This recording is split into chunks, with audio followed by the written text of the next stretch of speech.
आज की क्लास में हम गुणनखंड का सबसे सरल तरीका देखेंगे कि गुणनखंड आसानी से किस प्रकार निकाले जा सकते हैं। जैसे अगर एक उदाहरण देखें 20। सबसे पहले गुणनखंड निकालते समय हमें याद रखना है कि 99% संख्याएं केवल 2, 3 और 5 से ही डिवाइड होंगी।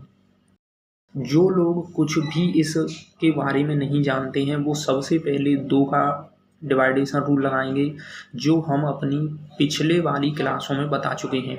इसके बाद 3, अगर 3 का नियम न लगे तो 5 का लगाते हैं। 2 का विभाज्यता का नियम कहता है कि यदि किसी संख्या में इकाई का अंक यानी यहाँ पर 0, 2, 4, 6 या 8 आए तो वह संख्या 2 से डिवाइड होगी।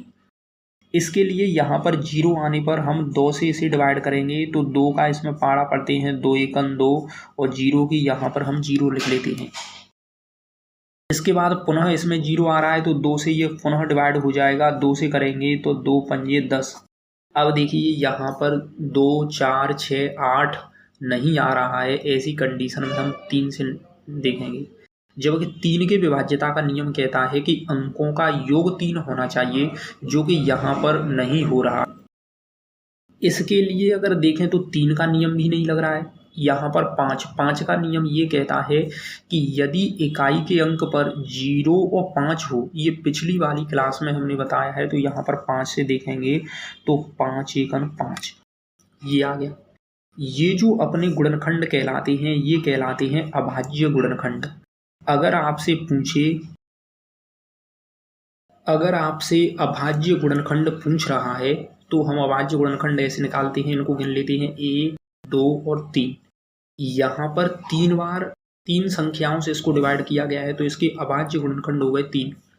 लेकिन जब कुल गुणनखंड की बात आती है तो कुल गुणनखंड हम किस प्रकार निकालते हैं, इसको निकालते समय हमको याद रखना है कि सबसे पहले एक जैसे अंकों को गिना जाता है। जैसे यहाँ पर एक जैसे अंक 2 के अंक 2 बार आ रहे हैं और उसमें एक जोड़ देते हैं। जैसे 1 और 2 बार आए तो 2 और इसमें 1 और जोड़ देंगे। इसके अलावा 5 एक बार आ रहा है तो 1 और इसमें 1 और जोड़ के आपस में इनका गुणा कर लेते हैं तो कुल गुणनखंड पता चल जाएगा। इन दोनों को जोड़ने पर हो गए 3, इन दोनों को जोड़ने पर 2, तो इस प्रकार कुल गुणनखंड आ गए तुम्हारे 6। 2 तिया 6। एक और उदाहरण देखते हैं। जैसे 14 है, यहाँ पर इकाई के अंक पर 0, 2, 4, 6, 8 आएगा तो यह संख्या 2 से डिवाइड होगी, तो हम पहले यहाँ पर 2 लिख लेते हैं। 2 का पहाड़ा पढ़ने पर इसमें 7 बार जाएगा। अब देखते हैं यहाँ पर 7, क्योंकि 7 केवल 7 से डिवाइड होगा, एक अभाज्य संख्या है तो यहाँ पर 7 रखेंगे। 7 एकम 7। ये आपके अभाज्य गुणनखंड यहाँ पर निकल आए हैं। अभाज्य गुणनखंड कैसे, जैसे 1 और 2, तो अभाज्य गुणनखंड जब आपसे पूछे तो इसका आंसर हो जाएगा 2। लेकिन यदि प्रश्न यह पूछता है कि कुल गुणनखंड बताओ, तो जैसे 2 का अंक एक बार आ रहा है लेकिन इसमें एक और एक्स्ट्रा जोड़ देते हैं। यहाँ पर अगर देखते हैं तो 7 एक बार आ रहा है, इसमें एक और जोड़ देते हैं, तो जब भी कुल गुणनखंड इसके निकाले जाएंगे तो कुल गुणनखंड हो जाएंगे 4।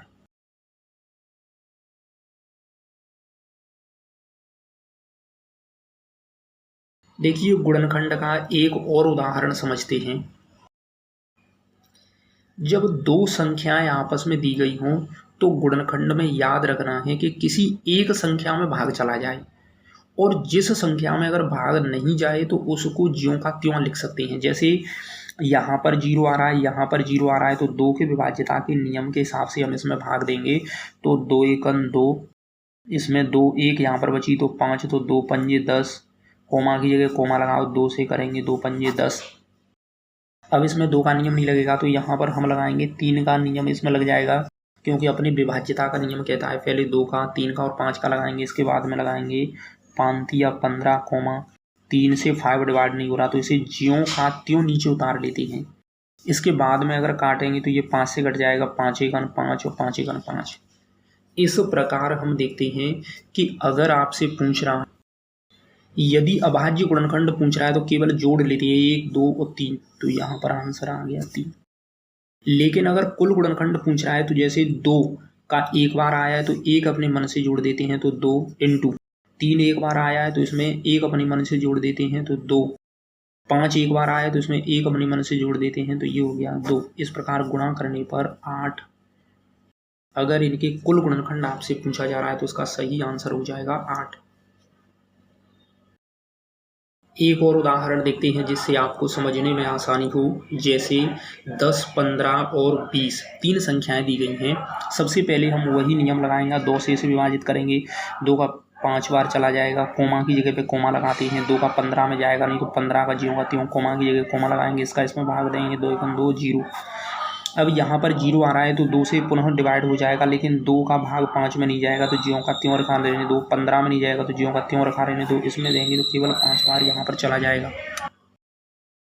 अब देखते हैं यहाँ पर ये 3 से डिवाइड हो जाएगा, जैसे 5 और 53 ये 15 और 5। अब देखिए 5 से डिवाइड हो जाएगा, 5, 5 एकम 5 और 5 एकम 5।